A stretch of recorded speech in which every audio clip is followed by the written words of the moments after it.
अम्मा बाद मैं पंजाब के सामने तकरीर पेश करना चाहता हूँ।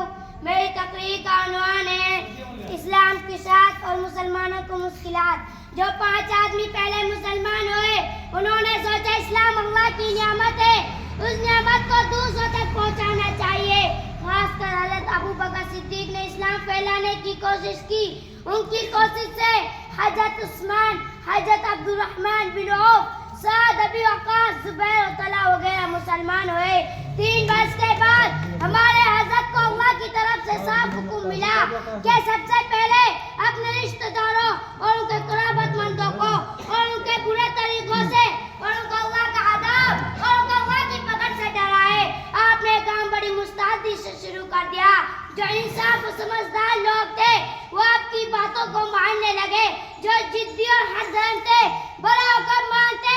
आप पर ईमान लाने वालों में से एक गरीब मुसलमान हज़रत बिलाल थे। ये उमैया के खिल्फ के गुलाम थे। जब ये मुसलमान हुए उमैया ने इनके ऊपर बड़े बड़े जुल्म किए।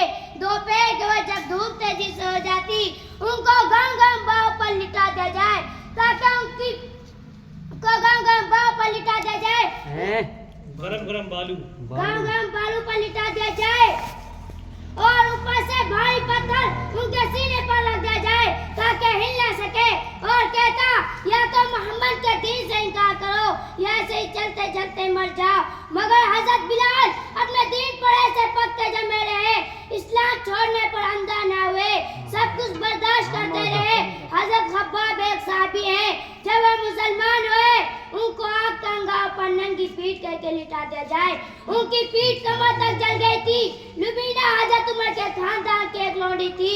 हज़रत उमर जब तक मुसलमान नहीं हुए उनको मारते मारते थक जाते और छोड़ देते और कहते मैंने तुझ पर रहम करके मैंने नहीं छोड़ा, मैं थक गया हूँ, मैं सुस्तालू, फिर मारूंगा। हज़रत उस्मान जब मुसलमान हुए उनके चाचा ने उनको रस्सियों से बांध के मारा था। हज़रत जुबैर जब मुसलमान हुए उनके चाचा ने उनको चटाई में लपेटकर नाक में धुआ देते थे। हज़रत साद अपने कबीला में मुअज़्ज़ज़ थे, ताहम इस्लाम के जुल्म बनु असद उनको बहुत सताते थे। खुदा रसूलुल्लाह सल्लल्लाहु अलैहि वसल्लम साथ बड़ी बड़ी मुस्तफ़िया हो रही थी। कहाँ तारीफ की बातें तो कहते ही थे, उसके साथ साथ जिस्मानी की तकलीफों को पहुँचाते। जिस रास्ते से आप आते जाते कभी कभी उसमें कांटे बिछा देते और कभी आप ऊपर कूड़ा डालते, मुस्कुरा पर ठड्डा करते, पत्थरों से मार मार कर खून में तर कर देते।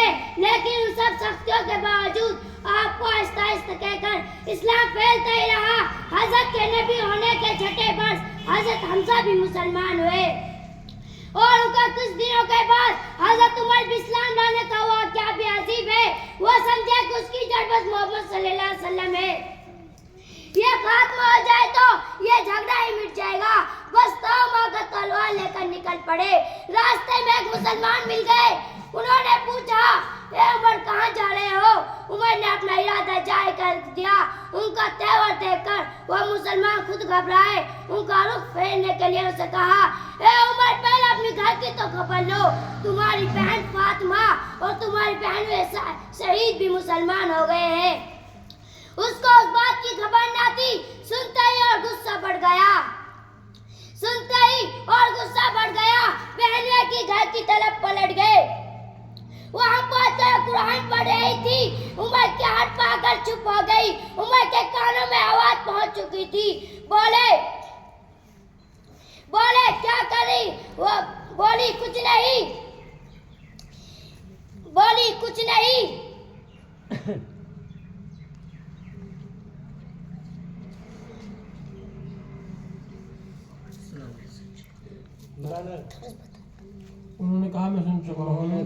उन्होंने कहा मैं सुन चुका हूँ। तुमने बाप दादा का रास्ता छोड़कर मोहम्मद का नया दीन कबूल कर लिया।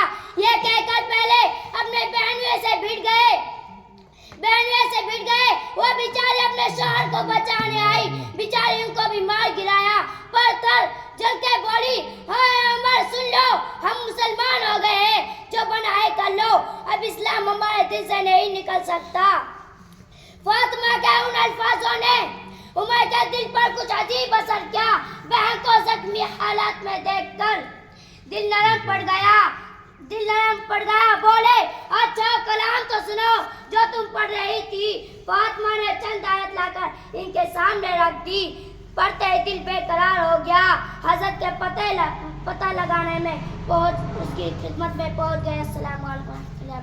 बाबूजी इधर आ जाओ, देख एक तो ये गलती आप उनका खात्मा हो जाए, ठीक है, हैं?